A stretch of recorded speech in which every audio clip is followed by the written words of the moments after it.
Medeiros. Boa noite, Célia. Boa noite, Nivaldo. Mais uma segunda-feira. Estamos aqui para darmos início a esse estudo do Livro dos Espíritos. Com vocês, sempre recordando, pedindo para que vocês repiquem aí no Instagram, no Facebook de vocês, para outros amigos, para que a gente possa atingir mais pessoas e eles possam acompanhar esse estudo do Livro dos Espíritos conosco. Todos os nossos programas ficam gravados nos canais do YouTube, do Instagram e do Facebook, que vocês podem acessar a programas anteriores, desde o primeiro.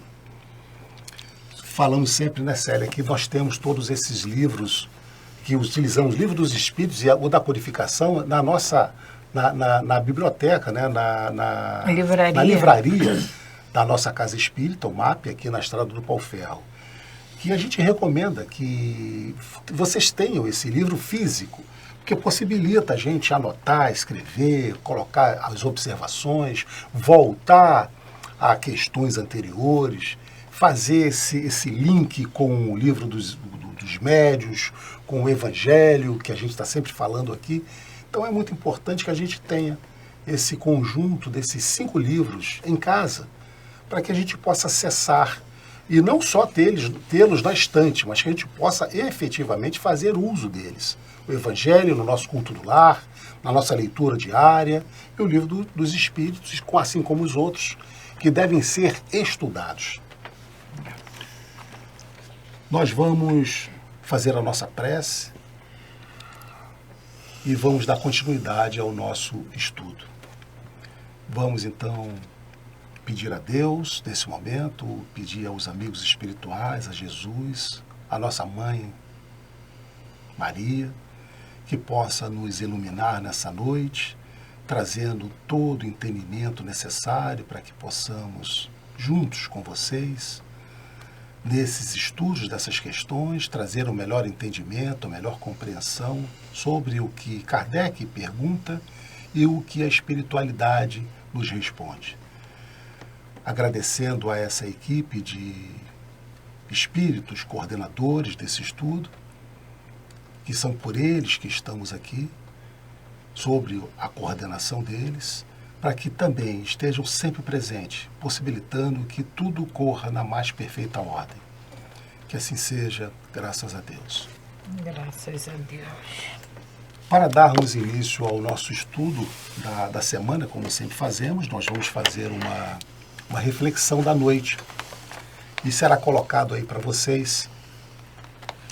E a de hoje diz assim: às vezes, a vida muda de trilho para que você possa conhecer outros caminhos. E nessa imagem tem uma figura de um trem, para mostrar que, às vezes, a mudança que a vida nos possibilita vem como um trem mesmo, passa por cima. E nos pega, muitas das vezes, de surpresa. E como para nós ainda nós saímos da nossa zona de conforto, né? Saímos da posição que nós nos encontramos, muitas das vezes para nós é dolorido, é dificultoso. Nós não queremos sair daquela possibilidade, daquela condição que nós já estamos, já conhecemos, mas que muitas das vezes é necessário para que a gente possa, como nos diz aqui a mensagem, conhecer outros caminhos, conhecer outras situações.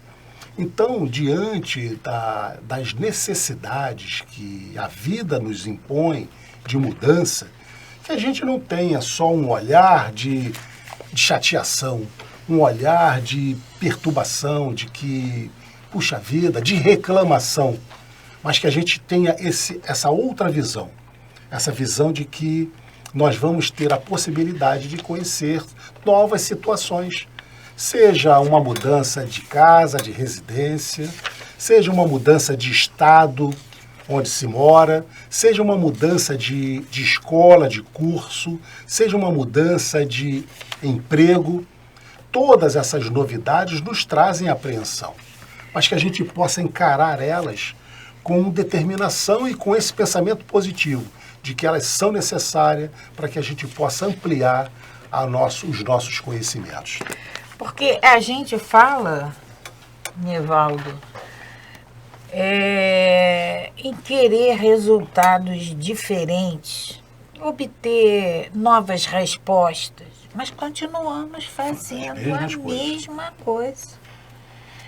Então, essa reflexão que é colocada para a nossa semana, às vezes, quando a gente não se conscientiza que tem que mudar de rumo, a vida faz com que mudemos, que saiamos daquele trilho que é exatamente para isso. Conhecer novas maneiras de fazer aquilo que estávamos fazendo. Porque nós somos acomodados. A gente quer mudança, sim. Mas dentro daquela lei do menor esforço. E não é assim que a vida nos mostra. E não é por acaso que nós estamos na lei do progresso. É a lei do progresso. E muitas das vezes essas mudanças são necessárias para que a gente possa progredir. Né? E a gente, de imediato, não conseguimos enxergar. Não conseguimos. Mas aí acontecem essas mudanças de trilho para fazer com que a coisa aconteça. Aconteça de qualquer forma. Né? Então, nós estamos no nosso programa 173. Olha quantos programas já foram. É verdade. Temos aí. Um matemático, se nós temos 45 minutos, né? A 173 programas, aí tem um matemático aí, um de vocês faz a conta aí, coloca para a gente quantas horas de estudo, né? Do Livro dos Espíritos nós temos. E aí vamos lembrar André Luiz, quando ele nos diz que 5 minutos então, de contato com a doutrina... Nós já estamos completamente... Ninguém pode falar, eu não sabia. Tem que haver transformação. Então, nós vamos para a questão 785. Kardec pergunta à espiritualidade: qual o maior obstáculo ao progresso? Porque nós estamos falando, Marcela, sobre a marcha do progresso. Lei do progresso, marcha do progresso. E a pergunta é: qual o maior obstáculo ao progresso? A gente sabe que nenhum homem vai conseguir parar esse progresso. A lei do progresso é imutável. É lei divina, imutável, e ela vai acontecer. O que nós fazemos e nos empenhamos em muito é retardar esse processo. Pelos nossos comportamentos, as nossas atitudes. Muitas das vezes a gente atrasa esse progresso. Só isso, atrasa. E vamos arcar com as consequências desses atos de atrasar o progresso. E Kardec pergunta, na questão 785, qual o maior obstáculo ao progresso? E eles nos respondem: o orgulho e o egoísmo. E orgulho e egoísmo. E a gente vê no Evangelho que a espiritualidade nos diz que o orgulho e o egoísmo são as chagas da humanidade. Chagas da humanidade. As duas maiores chagas da humanidade. O orgulho e o egoísmo. Então, o orgulho e o egoísmo é o maior obstáculo ao progresso. Trazendo assim, o que é o orgulho, né? O orgulho é a gente achar que nós somos os melhores. Nós somos os mais fortes, os mais poderosos, os mais. E nós somos tão mais que a gente vira e fala assim: pai, isso aqui fica melhor se acontecer assim, assim, assado. Eu viro para o meu pai e falo para ele como seria que você melhor. Acha que tem que ser? Como pode? E nós fazemos isso a gente a todo orgulhoso, momento. Célia, quando a gente diz assim, de um determinado irmão, Deus está vendo, hein? A gente se coloca na posição melhor do que o outro. porque Deus vai castigá-lo em detrimento ao que eu acho que tem que ser. É o orgulho. E o egoísmo? É só para mim. Não, é só para mim. O melhor é para mim, a quantidade maior é para mim, tudo que for melhor é para mim, o benefício é para mim. Eu não admito dividir. Eu não admito que o meu irmão tenha... Seja igual a mim. Nem igual. Eu tenho que ser o melhor. Eu tenho que ser. Aí é o orgulho e o egoísmo. Então, são as duas chagas da humanidade, que nós temos que combatê-las, né? Então, o maior obstáculo ao progresso é a espiritualidade nos diz, o orgulho e o egoísmo.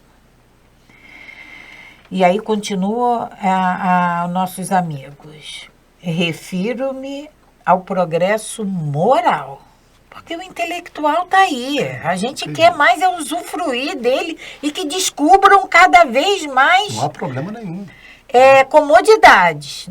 Isso aí a gente quer. Agora, o moral é que é o problema. Refiro-me ao progresso moral, porquanto o intelectual se efetua sempre. À primeira vista, parece mesmo que o progresso intelectual reduplica e o gosto das riquezas, que a seu turno incitam o homem a empreender pesquisas que lhe esclarecem o espírito. Então, repetindo, à primeira vista, a espiritualidade nos diz que é o orgulho e o egoísmo. E aí eles continuam. Refiro-me ao progresso moral, porquanto o intelectual se efetua sempre. À primeira vista, parece mesmo que o progresso intelectual reduplica. Não é duplica, não. Reduplica a atividade daqueles vícios, desenvolvendo a ambição, desenvolvendo a atividade daqueles vícios, o orgulho e o egoísmo, desenvolvendo a ambição e o gosto das riquezas, que a seu turno incitam o homem a empreender pesquisas que lhe esclarecem o espírito. Assim, é que tudo se prende no mundo moral, como no mundo físico, e que do próprio mal pode nascer o bem. Nós vimos naquela questão, na semana passada, na questão 784, que é preciso que o mal chegue ao extremo. Chegue ao fim. Curta, porém, é a duração desse estado de coisas, que mudará a proporção que o homem compreender melhor que, além do gozo dos bens terrenos, proporciona uma felicidade. Vou repetir. Curta, porém, é a duração desse estado de coisa, que mudará a proporção que o homem compreender melhor que, além do gozo dos bens terrenos, proporciona uma felicidade, existe maior e infinitamente mais duradoura. A moral. Que é a felicidade, porque essa felicidade... A felicidade real, a verdadeira, né, Célia? Porque essa felicidade material, ela é temporária. Ela é temporária. Ela é de curta duração. E a gente percebe que é temporária, Célia, porque um objeto que a gente adquire, que nos dá muito prazer, daqui a pouco a gente já quer outro. Ele é obsoleto, ao meu gosto. Então, ela é temporária. A gente vê, Nivaldo, o que o avanço tecnológico faz conosco. O celular, por exemplo. Um celular funciona perfeitamente, ele bate foto, ele armazena foto, mas todo ano... Saiu um modelo novo. Está sendo lançado modelos novos. E por que se lança sempre modelos novos? Porque tem consumo. Perfeito. E quem é que consome? Somos nós. Então, mas isso tudo que nos dá prazer temporário e que a gente qualifica como eternamente duradouro e que não são. E que eles julgam isso, até certa forma, positivo, Célia, porque incita o homem às pesquisas que esclarecem seu espírito. Então, isso é positivo. Agora precisa ter um equilíbrio. É o abuso que a gente faz de tudo. É esse equilíbrio, é essa reflexão que nós temos que ter. É necessário essas pesquisas para um avanço sempre maior, maior. É necessário. É necessário. Porque é isso que vai nos impulsionar. Mas juntamente com isso, nós temos que ter o nosso progresso moral. Não podemos nos dedicar, entrar nessa ambição, nesse apego às coisas materiais. Essas riquezas materiais. Entendendo sempre que isso tudo é temporário. Que tudo isso aqui é de curta duração, que essa felicidade que um bem material me proporciona, de felicidade curta e efêmera, a felicidade de verdade, ela não está aqui. E a gente precisa ter... Ele manda ainda ir lá no capítulo 12 ver egoísmo. Fala sobre egoísmo. Quem tiver o Evangelho em casa, pode abrir no capítulo 12 e dar uma lida no item que vai falar sobre egoísmo. Aí tem uma nota de Kardec em relação a essa pergunta, que fala, a pergunta de Kardec é: qual o maior obstáculo ao progresso? E aí a nota de Kardec diz o seguinte: há duas espécies de progresso, que uma a outra se prestam mútuo apoio, mas que, no entanto, não marcham lado a lado. Quais são essas duas espécies de progresso? O moral e o intelectual. O progresso intelectual e o progresso moral. Entre os povos civilizados, o primeiro tem recebido, no correr deste século, todos os incentivos. O primeiro que ele se refere aqui é o intelectual. Tem recebido todos os incentivos. Por isto mesmo, atingiu um grau a que ainda não chegara antes da época atual. Ainda não chegará antes da época atual. Muito falta para que o segundo se ache no mesmo nível. Isso na época de Kardec. Isso na época de Kardec. Se fosse hoje, né? O desenvolvimento tecnológico que nós temos é um avanço. A distância é muito maior. Muito maior. Entretanto, comparando-se os costumes sociais de hoje com os de alguns séculos atrás, só um cego negaria o progresso realizado. Ora, sendo assim, por que haveria essa marcha ascendente de parar, com relação de preferência ao moral do que com relação ao intelectual? Por que será impossível que entre o século XIX e o século XXIV haja a esse respeito tanta diferença quanta entre o século XIV e o século XIX? Duvidar fora pretender que a humanidade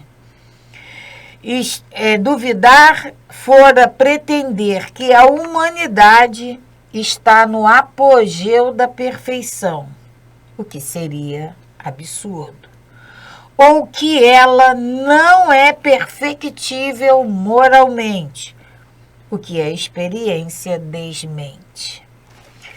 Então, Kardec ele vem nos falando dessa diferença, desses incentivos que teve o intelectual para o moral, em relação ao moral. Mas ele também vem nos dizendo da diferença de séculos, do século XIX para o século XXIV. E como é que era lá no século XIV, como é que foi no século XIX. Então, vamos lembrar a questão da semana passada, da 783, que o progresso é regular e lento. O intelectual, ele se desenvolve numa velocidade maior? Sim, numa velocidade maior. Porque ele alimenta o nosso egoísmo e ele alimenta o nosso orgulho. E o progresso moral, ele continua caminhando, fazendo a sua caminhada? Sim, continua. Mais lenta, mais lenta, mais para frente. Mas não cessa. Mas não cessa. Então, a gente vê, por exemplo, a história dos nossos irmãos capelinos, né, que tiveram que vir para cá.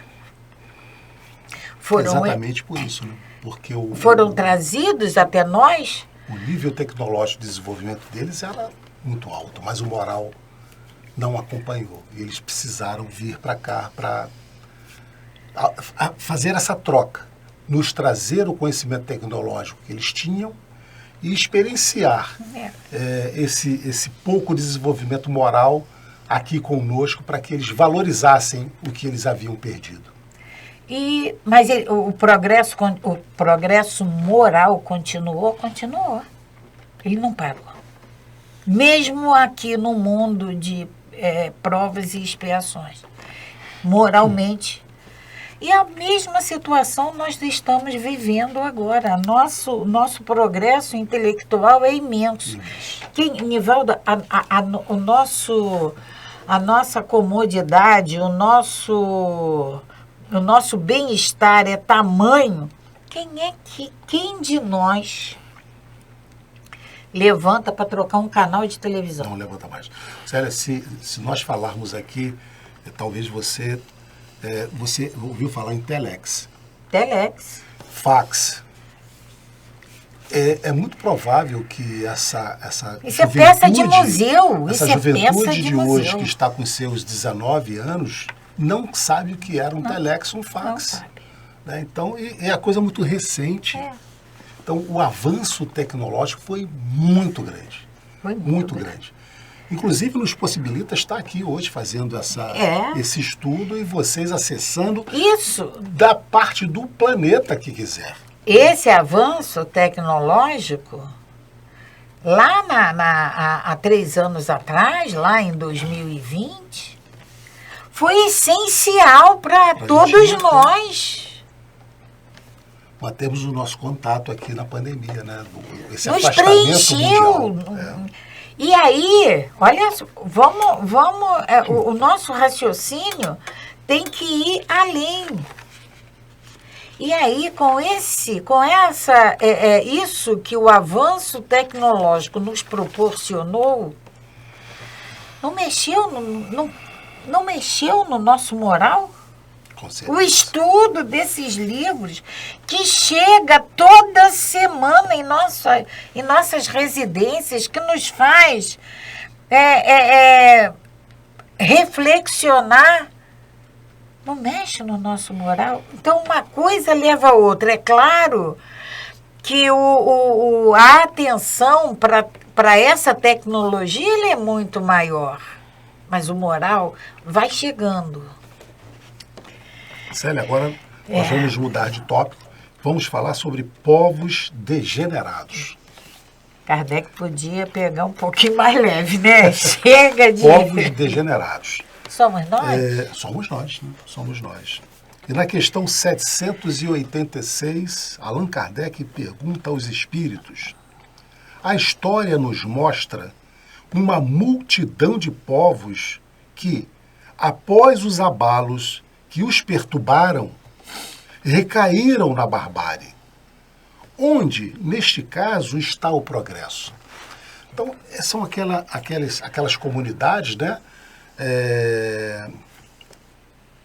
que tiveram abalos, mas que, pelo que Kardec está perguntando, não aprenderam com a lição, teoricamente, e eles vão nos responder a essa questão de Kardec.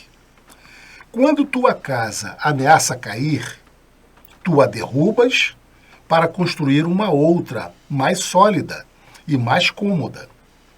Mas, até que ela esteja construída, há perturbação e confusão na tua morada. Então, a primeira resposta, a primeira parte da resposta é que nós estamos passando ainda, né? Isso tem a ver com a primeira questão, com a questão anterior, né, Célia?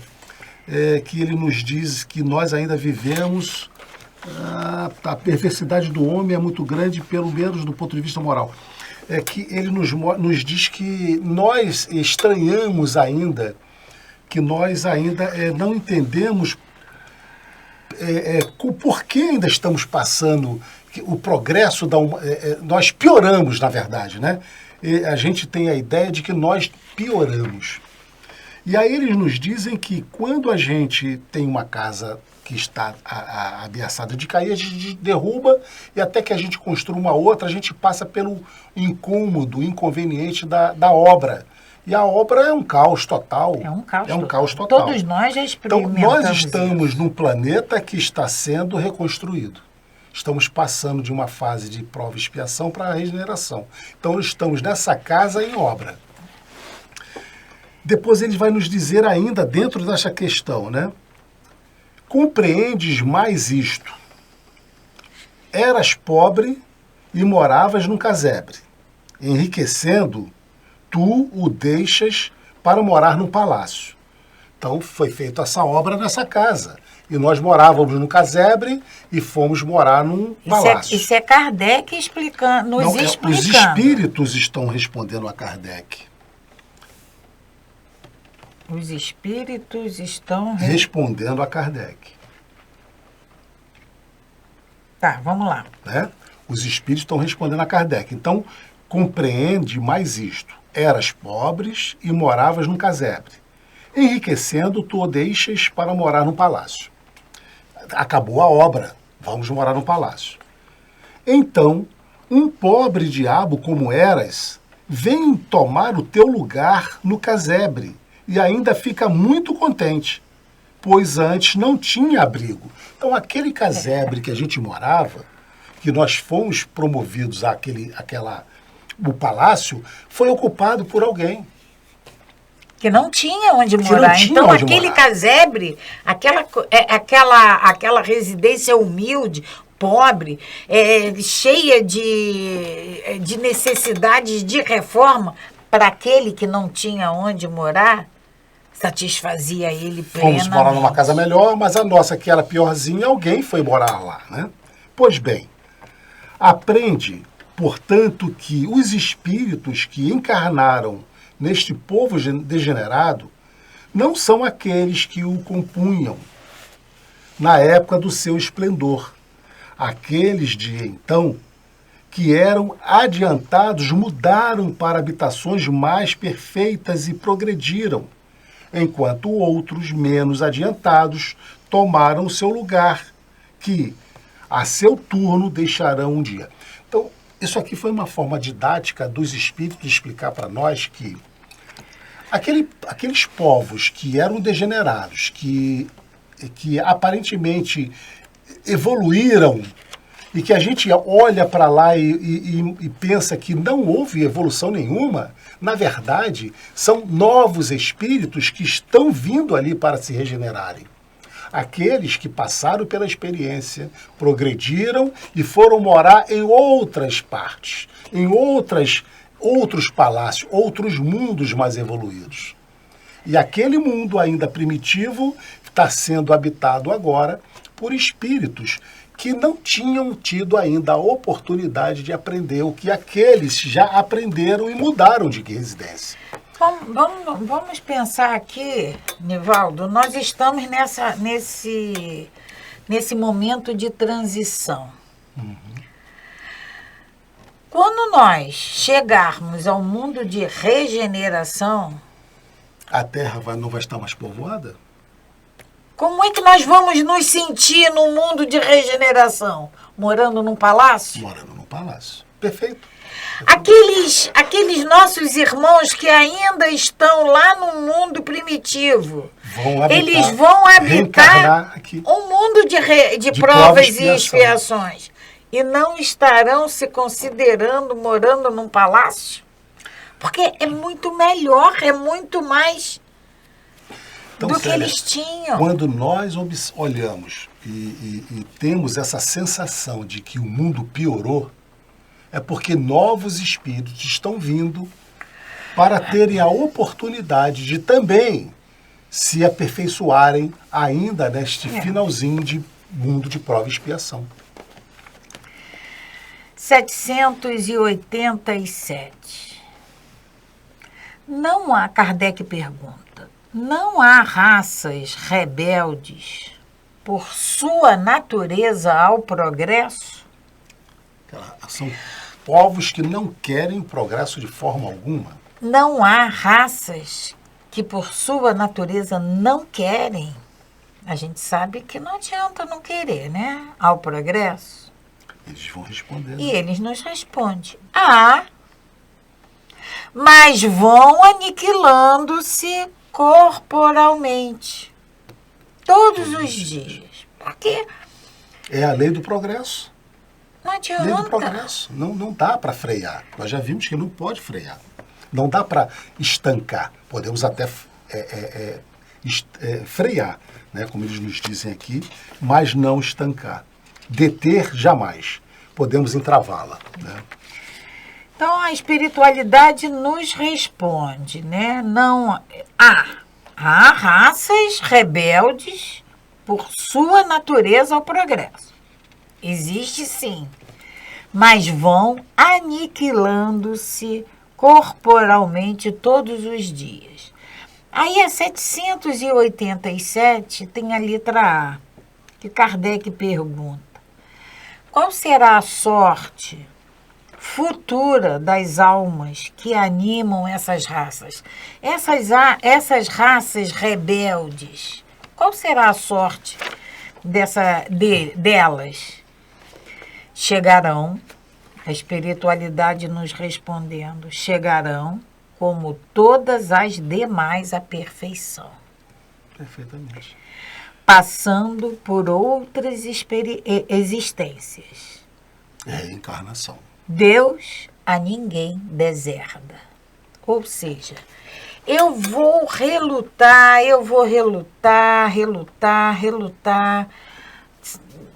eternamente, o tempo não interessa, eu vou relutar o quanto eu posso contra o progresso. Mas não vai adiantar de nada. E aí, o que vai acontecer com essa alma? Vai cansar. É o que a espiritualidade nos diz, chegarão como todas as demais à perfeição. Vai chegar uma hora que chega. Não... Jesus deixou lá no Evangelho para nós que nenhuma ovelha seria perdida no reino do Pai. Então, todos nós um dia chegaremos. Não tem como não chegar. Chegarão como todas as demais à perfeição. Passando por outras existências, reencarnando, é o que nós estamos fazendo hoje. Deus a ninguém deserda. Não existe o inferno eterno, não existe. Deus a ninguém deserda. E a 787 ainda tem a letra B. Kardec continua. Assim pode dar-se que o homem mais civilizado, que os homens mais civilizados tenham sido selvagens ou antropófagos. Então, esse ser que hoje é extremamente civilizado, pode ser que ele tenha sido antes um selvagem, um antropófago. Será que nós fomos? Vocês aí foram? Com certeza, todos nós passamos pela selvageria. Eles nos respondem. O estado de selvagem.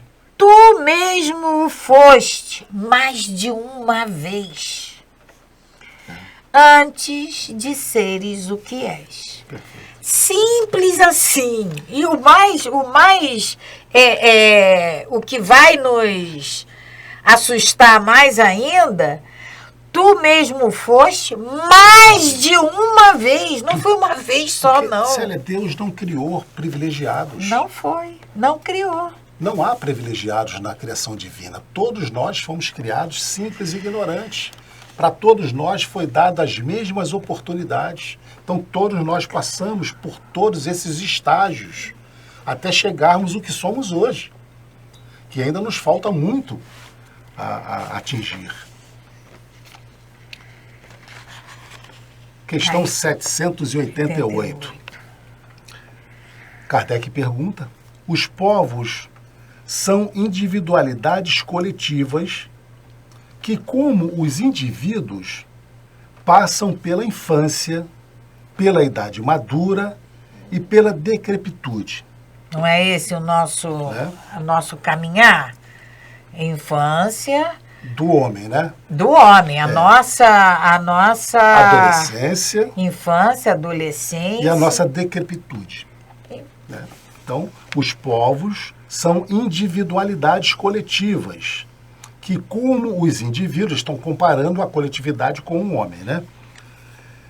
Passam pela infância, pela idade madura e pela decrepitude.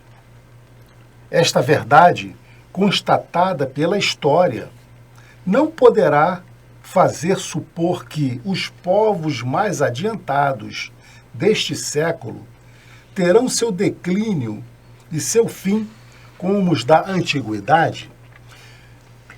Kardec está perguntando, está fazendo uma comparação com relação aos povos, né, daquela época dele, e a gente pode trazer para a nossa época agora. Porque quem faz os povos... São as pessoas. São as pessoas, são os indivíduos. Né?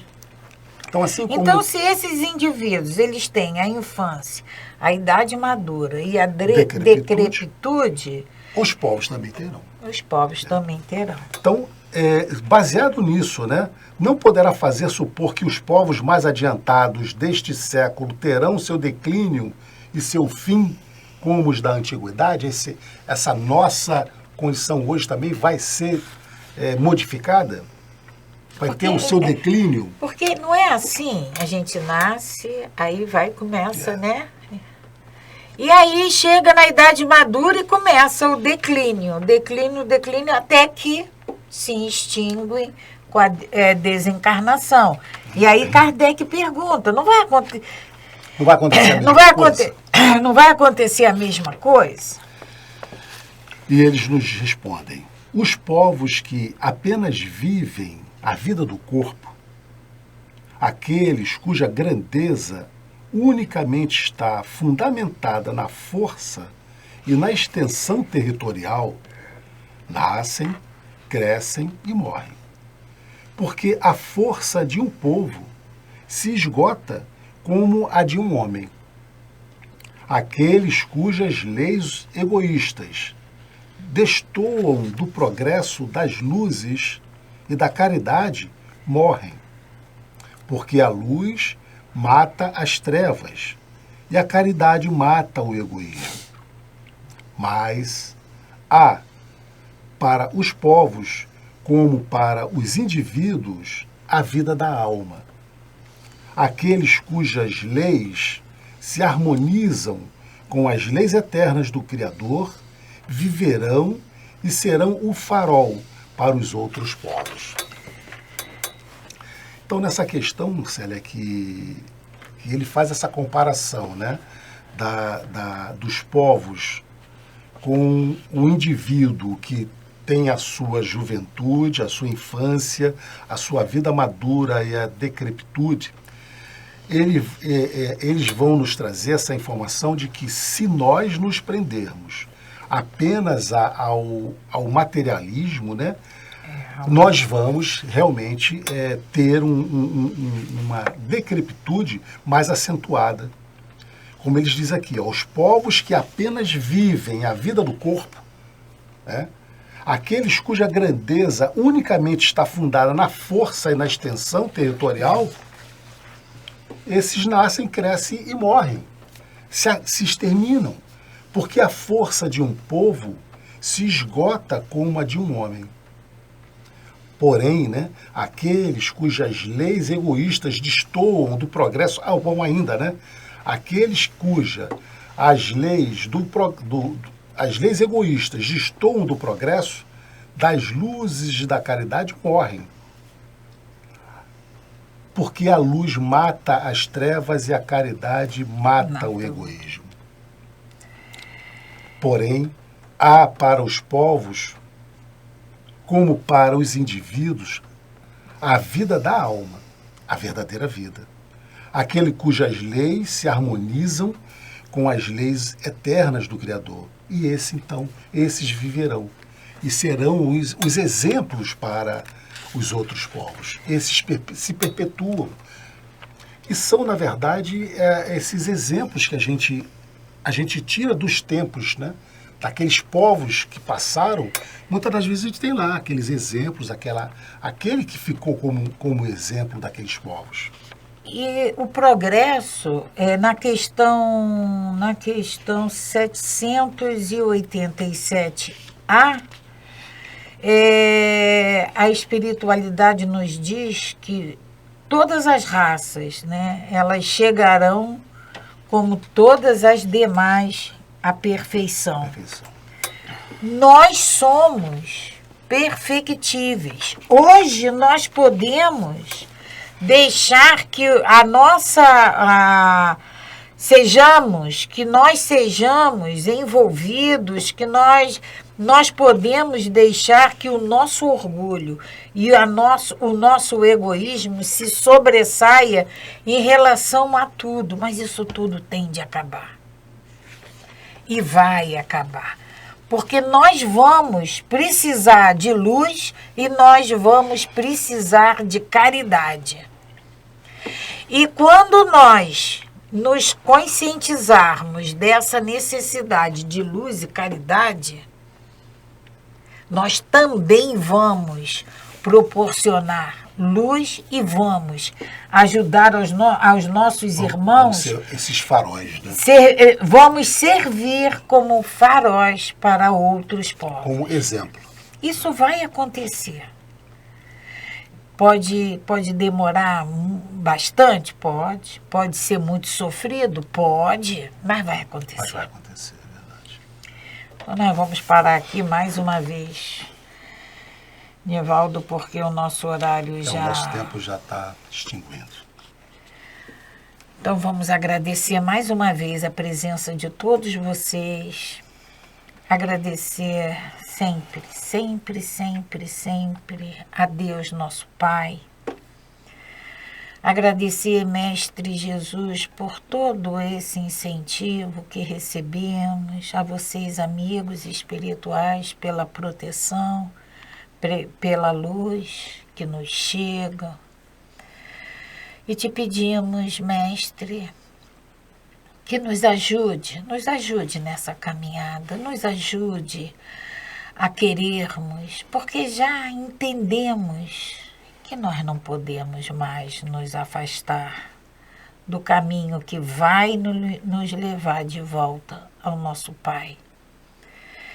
Por isso, Mestre, te pedimos, nos fortaleça para que possamos sempre, de bom ânimo, de boa vontade, estarmos aqui para termos sempre contato com essa doutrina, com esses ensinamentos, porque vão nos guiar, vão nos esclarecer e vão facilitar esse caminho tão difícil, mas que temos condições de percorrer com a tua ajuda, com esses esclarecimentos. Esteja conosco, Mestre, graças a Deus. Graças a Deus. Paz e bem, paz e luz. Paz, muita paz.